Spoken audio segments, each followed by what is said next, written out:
Hello, everyone, and welcome to our SIMC Alumni podcast. And today we have our first guest, Stefano. Now, Stefano, you can introduce yourself. Hi, everyone. Stefano Gentili here from Italy, and I'm actually a SIMC 2019 alumni. And it's pretty interesting to be back here at university for this episode. I'm very grateful and happy that you guys called me up for it. Great. So maybe let's just go back to your early SIMC days and what motivated you to join this flabbergasting program at VU among so many masters there? Yeah, it was a pretty tough choice at the beginning because ultimately once you finish high school, you have so many options and the world is your oyster and you can choose wherever to go. But ultimately I picked Vienna because I wanted to improve my German skills because I come from South Tyrol in Italy, and so my German was still there. And I saw Vienna on many different programs and I kind of dug into it and I knew some people as well. And I read many interesting things about it. Mm-hmm. And ultimately that drew me in. And very happy I took the decision ultimately. And my German is still not that good, but at least I made a lot of friends and ultimately very successful in terms of how the university progressed, the academic program also on the rankings. So it's very good to see where we've gone up until today. And yeah.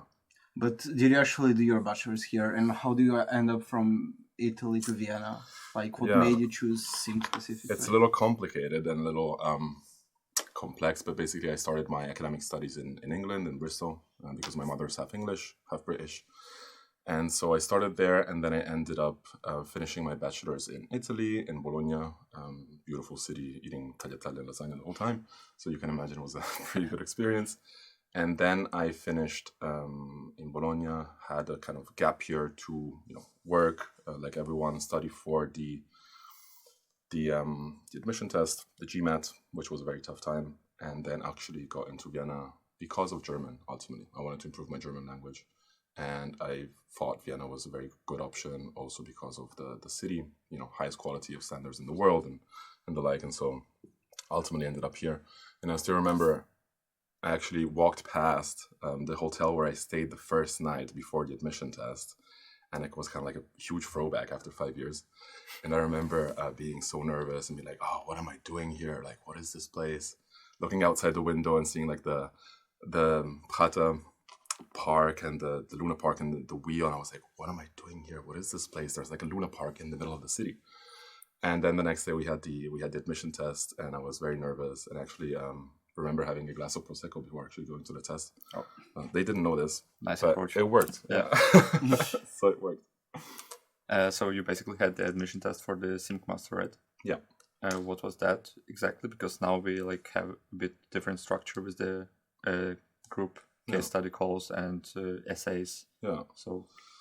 So basically for us was it hard for you at the time, 2019, it was in different stages. So the first stage was actually just applying, and then with your academic background and motivational letter. And then after that, I remember for the first tranche, I received an email and there was a task where we had to basically develop a plan, an essay on, mine was on open innovation basically. Mm-hmm. And I received that when I was on holiday in London. And I had a long weekend, so basically I had to stay at home for the whole weekend. So, yeah. And after that, we got into the admission test, which was basically an on-site exam where we had questions about corporate finance, strategy, general questions, and that was a little tougher than I expected, but ultimately it worked out. And after that, on the same day or the day after, we had the interview in groups where we had to present a case study, and actually that was very interesting. And everything was wrapped up in a couple of days. And after that, we got the news. Yeah, I got the news in summer because they applied us at the last group intake. Mm-hmm. So that was a pretty intense experience. Yeah. So if things have changed, hopefully they're a bit less intense, but also it was a very fun experience because it was very competitive. Yeah, you could feel everyone in the room was very, looking at each other, being like, oh, I'm going to make it. Yeah. And especially the case studies were very interesting. So also learning experience from that end, for sure. Cool. So it all ended very well for you. You got admitted to SIMC, and I want to bring you a bit back in time. You're here in Vienna. It's your first day of SIMC. What was your impression? What was the spirit like? Yeah, so I remember it actually. We all met in front of McDonald's to all kind of do a bit of a meet and greet before going to the lecture. And you could see that everyone was, nervous, and they were like, "Oh, who are these people?" Everyone was very diverse, a group of diverse people as well. You had a lot of people that were from the bachelor in VU, so a lot of people got to know each other before. And for me, it was a bit different because I didn't know. For me, it was totally new. And, the campus was just amazing. This amazing, spaceship building and everything, a huge labyrinth. And I was pretty nervous at the beginning. I had a bit of the imposter syndrome, I guess, that kind of everyone had at the time, that came from maybe a different university. And I was like, wow, this is an incredible space, and a lot of nervousness, but at the same time, the big factor in SIMC, I think, is the people, right? So the alumni and my classmates were really just incredible human beings, regardless of skills and soft skills and whatever. Just incredible people that were very open and supportive, even if you're an international student. And that was very good because they just welcomed everyone, and it was just a great atmosphere from the start. Cool. So, speaking a bit after what you did after master, about your first role you got. What was that? How it was to you? Was it tough to get a job, or was it quite easy after SIMC master? Can you elaborate? Yeah. So basically, after SIMC, actually, I mentioned the imposter syndrome because at the beginning, I realized that everyone was working still during the studies. So everyone was still doing some part-time jobs, some 10, 20 hours job during the studies. And for me, that was not usual. And so that already motivated me to start working during the studies. And so I did so, I think, on the third semester, because we were a bit unfortunate with COVID. But I started to work immediately after the second semester, I believe, onwards. And this was a part-time internship at Gateway Ventures. It was called Prime Crowd at the time, a crowd investing VC company that invests into pre-seed to Series A companies in VC.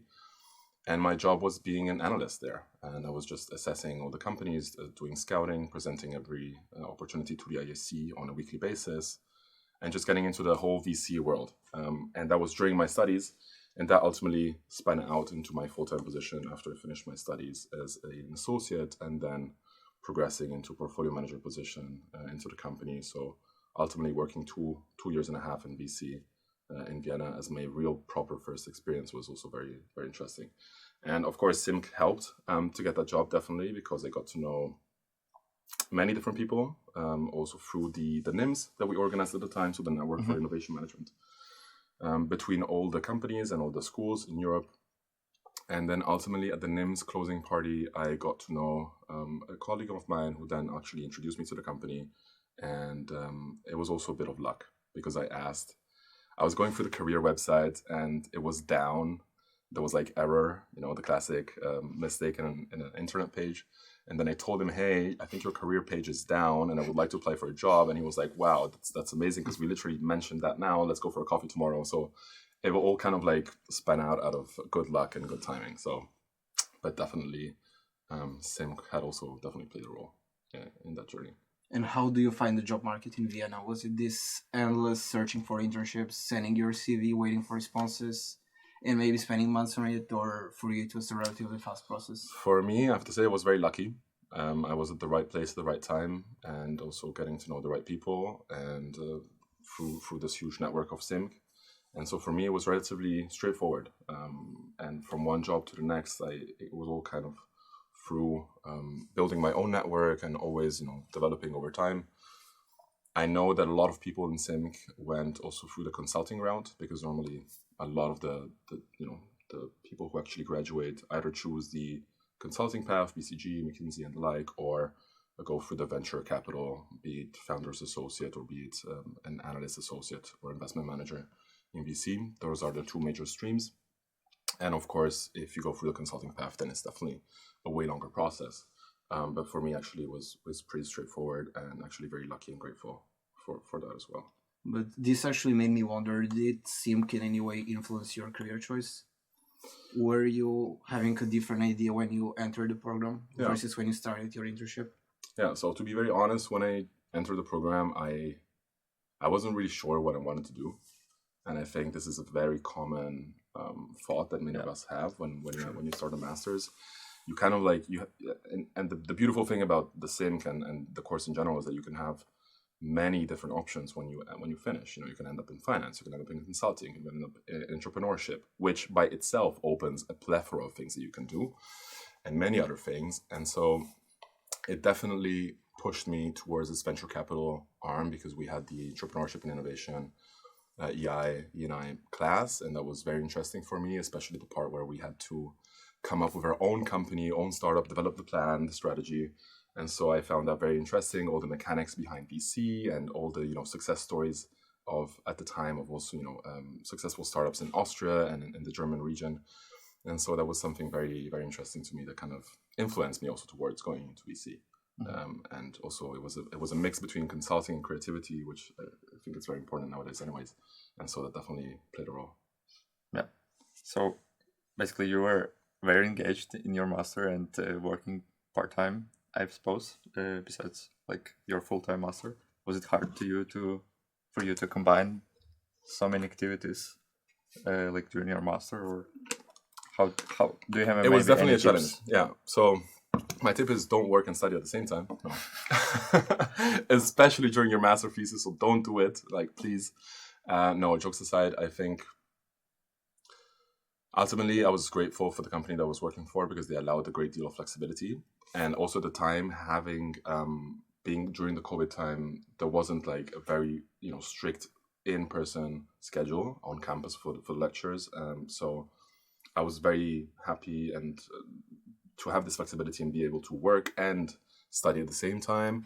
Of course, it was tough, because, coming back after maybe, 6 hours of lectures and then having to do other, 4 or 5 hours of intense work is not easy. But I think that pushed me to actually achieve certain goals together with the people, and everyone was doing this. And so you also feel like the push and motivation to, okay, I can prove to myself that I can do it. I can do this too. And I know people who actually worked full time during their master studies, like at the time during COVID. So, and they managed that, they achieved great results, and might not be the best idea again, but it was still very interesting to know that this can be done. And so that was really also drive for motivation. Yeah, social life wasn't that much, of course, during COVID, but that was okay, the same for everyone. So not too bad. It was maybe a cool opportunity to push yourself. Yeah, exactly. Further. Yeah, when you're the whole day in your room and just have PC and work and study, that was the best time to do that. Yeah. Great. And what do you think are the best skills that SIMC equipped you with for your career? Was it the theoretical knowledge or more the soft skills? I would say it was more the soft skill. So I think indirectly also being in such a big group of interesting people, interesting characters, very high IQ individuals, also emotional IQ, was very interesting to engage in very interesting conversations. We weren't talking about very superficial topics. There were times in which we really engaged in very thoughtful discussions, and I think that would have happened only in this group of people that we were. Presentation skills as well. I was always nervous during presentations and get tachycardia in front of the class, and no one would notice, but still, after the third or fourth time, fifth time, things got better.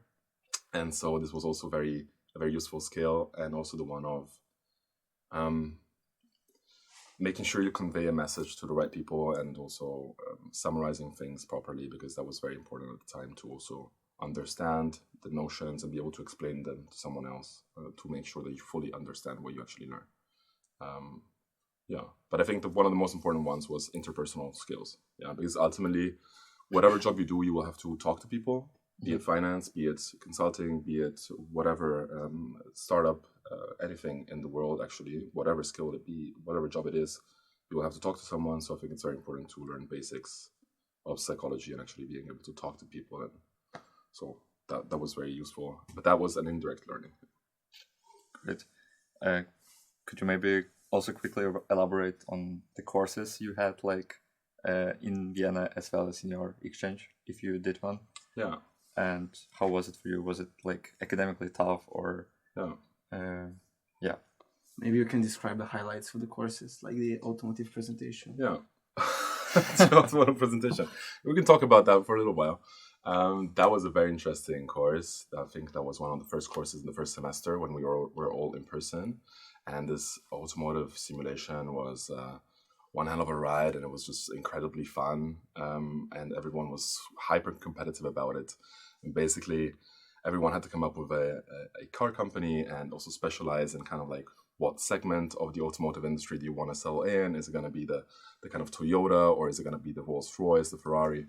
And it was just, and this span out, I believe, for a couple of months or 6 weeks or so. And this was a very intense time, and everyone was trying to prove themselves. So this was a very, very interesting experience, very nerve-wracking as well, because it was very competitive. Everyone was extremely competitive, and kind of like some brand building also happened. So everyone was very attached to their brand of the car, of the automotive industry. So that was definitely a highlight. Other courses that I really enjoyed a lot for me was also management control, because I think it was one of the most interesting courses because I understood the importance of incentive schemes. And nowadays it's something that I also see working in the company and also building ourselves incentive schemes for employees. It's something extremely tough to do. And you have to be so aware of all the consequences an incentive scheme can have for your employees, for the employer, and for the company itself.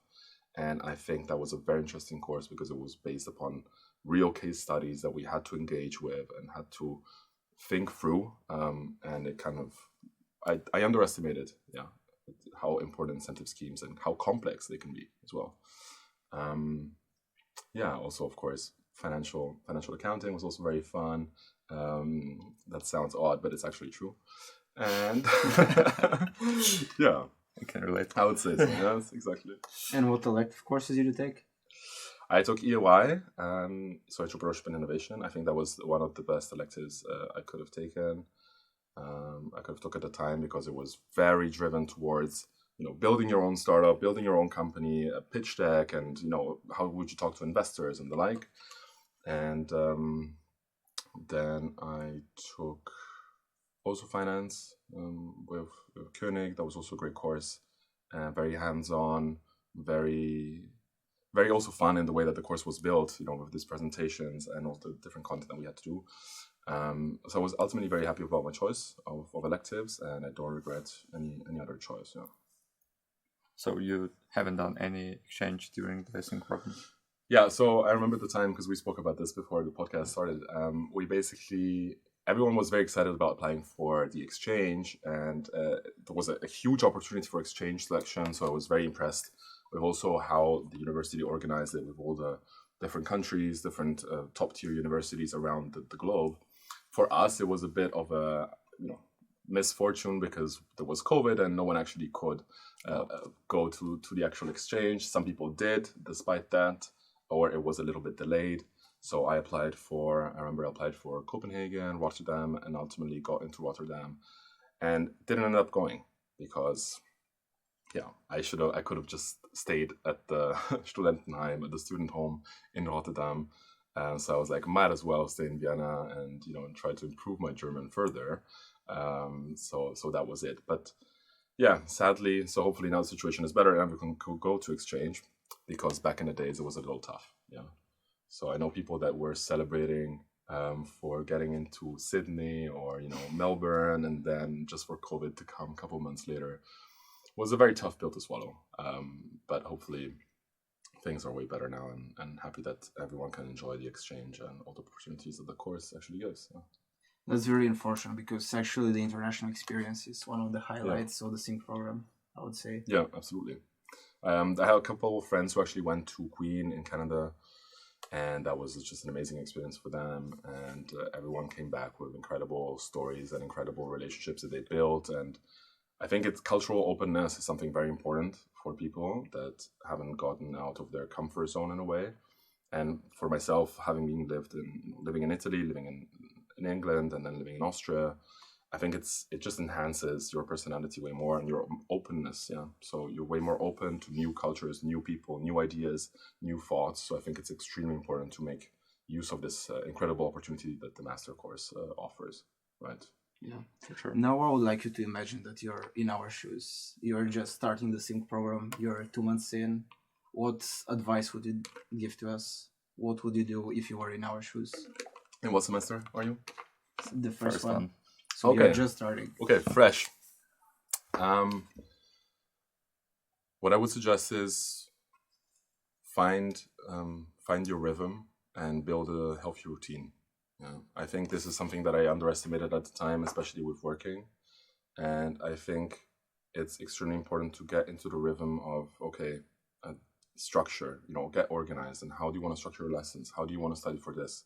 How do you want to combine this with maybe your hobbies, or, maybe doing some sports, or getting to know some other people, some clubs. So I think some social clubs within the university. So I think one tip would be very structured and organized, and try to build a very healthy routine, because that will really pay off down the line. And sleep enough, of course.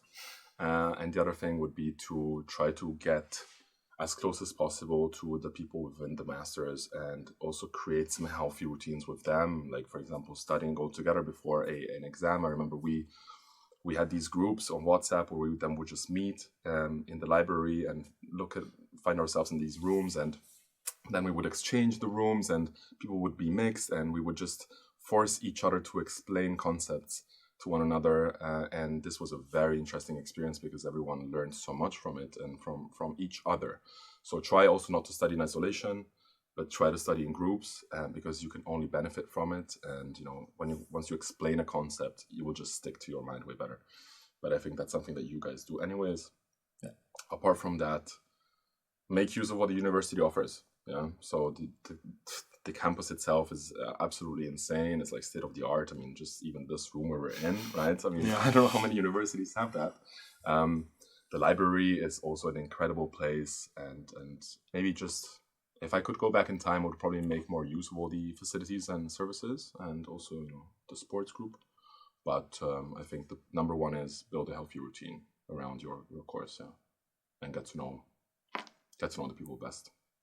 And as you know, the SIM calendar is always full. There is always something going on. Did you manage to find time to go to all the events, to attend to all the clubs? Yeah.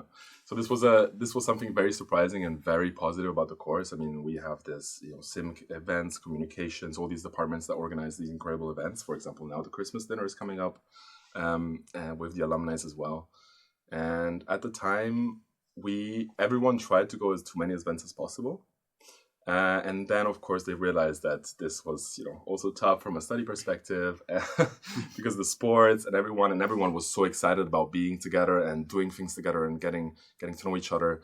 And it was very exciting at the time. And then, unfortunately, COVID came, which kind of broke everything down. But I remember actually once we managed to still have some of these SIMC events. It was a wine tasting session on Zoom, which sounds very weird to think about it, but it was actually... SIMC is all about taste. Yeah, of course. And it was very funny, because then it was like 50, 60 people on Zoom, just like sipping wine and talking, and it was just a very interesting experience. So despite, COVID, SIMC always finds a way to get together and get to know each other and do some crazy events, which I was very appreciative for. And to this day, we still do SIMC. For my intake, we still do the summer trip, we still do the Christmas dinner, we still do many events which are still being brought, even though I'm a SIMC 2019 intake and it's 2024. So things will last a long time, with the right people. What was the best event you visited in Sim Connect? The best event, I think it was the anniversary, or our graduation event, of course. That was also very interesting. But I think the anniversary of SIMC was a great event, together with all the alumni, and it was just an incredible atmosphere, incredible speeches by also people who attended SIMC alumni as well. It was just very inspiring to see where everyone is and how their journey started and where they ended up now, and kind of like reflecting and reminiscing upon their university life. And whilst you're still in it, it's so different, because you will only realize when you're done. So university really was a great time, and I think everyone has to take a step back and allow themselves to realize that they're in university. It's a unique time. It will never come back unless you do an MBA or whatever degree. So just try to absorb it as much as possible, and really listen to the ones who have been there and can give you some tips. And I think it's very, very precious time. But once you're part of SIMC, you kind of never leave. Yeah. SIMC stays with you forever. Yeah. And many of our events are actually open to alumni. Did you have the chance to join some of them, like the running dinner maybe? I had the chance to join actually, and multiple times, and I think the running dinner was also one. Running cocktails as well. That was also very fun. Yeah, of course. They're actually coming now in January. Yeah, there we go. Okay, then sign me up. I met a lot of cool people there, and there was a surprising amount of alumni there. Yeah, so that was something that I was very pleased to see, because it was not only the current intakes, but also people that have 2014, 2015 intake, like really crazy. Back in the day, throwbacks for these people to just host over 2022 intakes. And I think it's very true that the spirit never really leaves.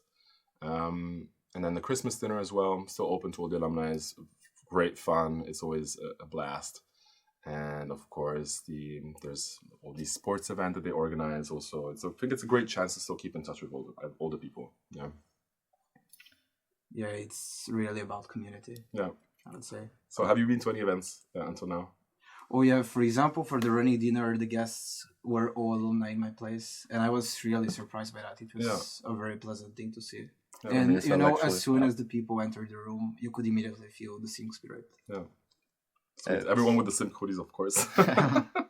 SIMC tattoos. Yeah. Besides that, you just get to know people from your intake better, because you just need to cooperate with one other person from your intake and just cook some cool meal. Of course. And yeah, it's a great time. But really, if you want to do something like I did in October, there is something happening every day. Yeah, it's true. It's true, at the beginning especially. So it's easy to also get carried away with these events, but I think it's a great chance to still get to know the people and really embrace the spirit. Absolutely, yeah. So if I were you, I'd still be excited. And you have 2 full years of incredible events, side events, and I'm jealous a little bit, actually. In your professional life, actually, do you work with some SIMCies? I do. I encounter a lot of them from different streams and different industries. So it's very impressive, actually, now to think about it, because it's something that I always encounter. And also, like, the pool of talent that we have, right, at SIMC is pretty incredible. If we look at the alumni list and what they have achieved, I think it's very interesting.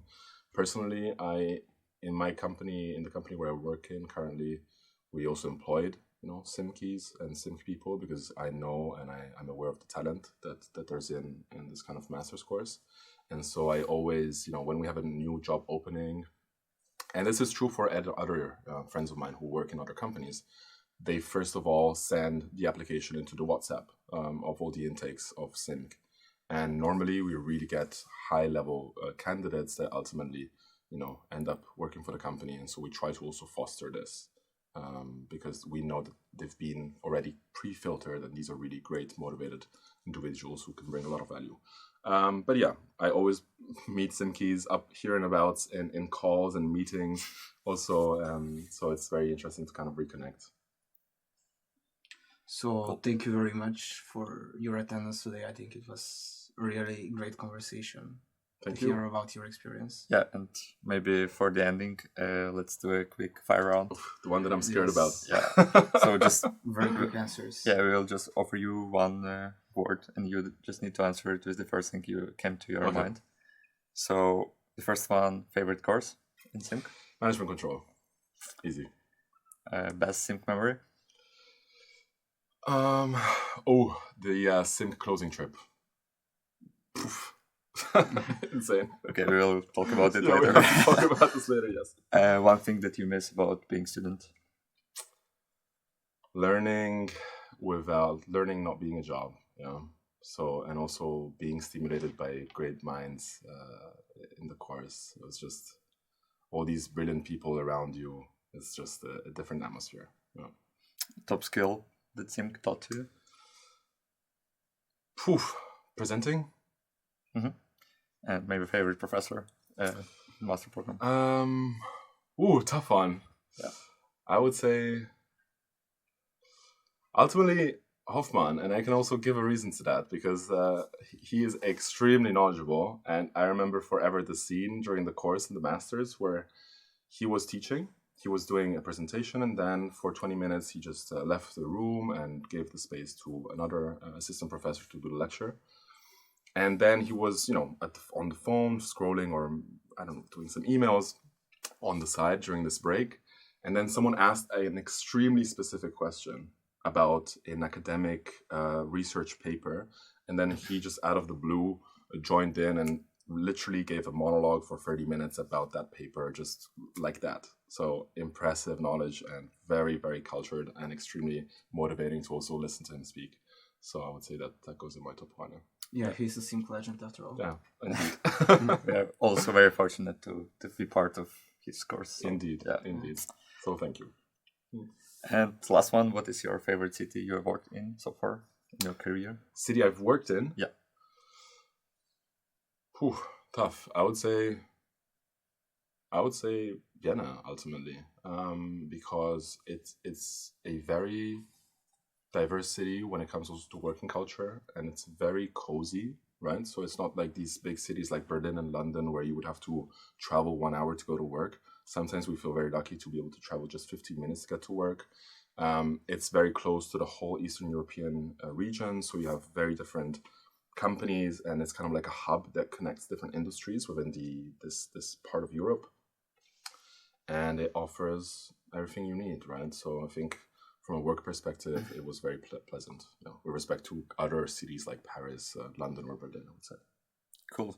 Thank you so much for joining us today and and sharing thanks, your journey. Yeah. Thanks to everyone who actually managed to watch the podcast until this point. Yeah. And hopefully you enjoyed it. Yeah, I It hope was you very enjoy insightful. it, and be ready for our second episode coming out very soon. Yeah. Yeah. So just See you stay next tuned. time. Thank you for having me.